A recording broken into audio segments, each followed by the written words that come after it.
Artificial intelligence, God. Artificial intelligence, God? Yeah, have you heard? You might have seen one of my posts where I was showing that out in California, and of course it'd be California, they got this new religion. It's Way of the Future Church, even registered with the IRS. And their God is going to be an artificial intelligent robot. Okay? So, boy, does that make it personal, you know? Can you imagine all the personality traits and all the interpersonal things that you can share with this robot to be your God? I don't know, but my natural mind, I just can't really conceive worshiping a computer. I don't know about you. I mean, a lot of us basically do that just by staying on our phones or computers all day long. But but to worship it as God, and I'm sure this artificial intelligent computer robot for sure knows, okay, that it cannot create man. Um, it's like the old joke, you know, about the scientist went to God and says, "Well, we've become so advanced in our technology that we believe that we can create man." And the scientist, you know, was saying that to the Lord and saying, "We can do it." God says, "Okay, well, let's just have a test, you know, to see if you can and see if you really need me anymore." They said, "Okay."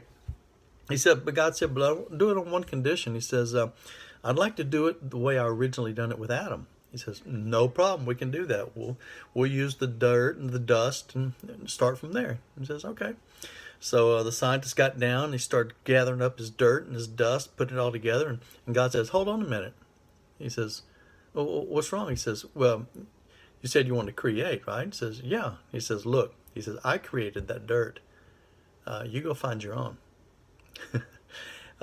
Sometimes you wonder if artificial intelligence is I think they call it an oxymoron. It almost sounds contradictory. You know, and again, one thing about Jesus is that he is personal and he does care about you.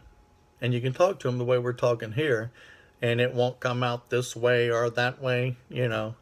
Um, he cares and he loves you. And of course, he is all knowledge and all wisdom. But we have to trust in him. And we have to trust. And in that, he will lead and guide us.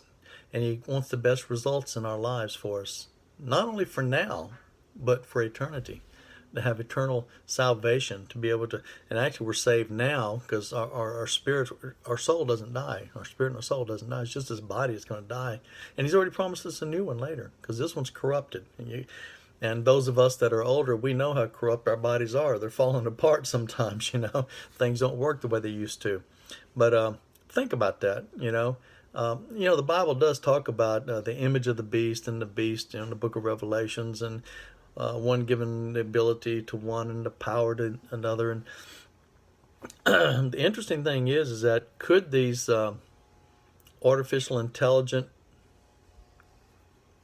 discoveries, these robots, could that be related to that? I don't know. I think it's going to be much more powerful than that, to be honest. I think the devil is going to use something much more powerful. But the point is, Jesus said that people would say, "Hey, the Messiah is here. Run out in the desert and worship him. The Christ is here." Well, he said, "Don't go there." And he said he's coming back the same way he left. He's coming back in the clouds. And don't look to artificial intelligence. Um, don't look to California, that's for sure. But look to Jesus. And I want you to be blessed. And as always, keep your eyes on Jesus.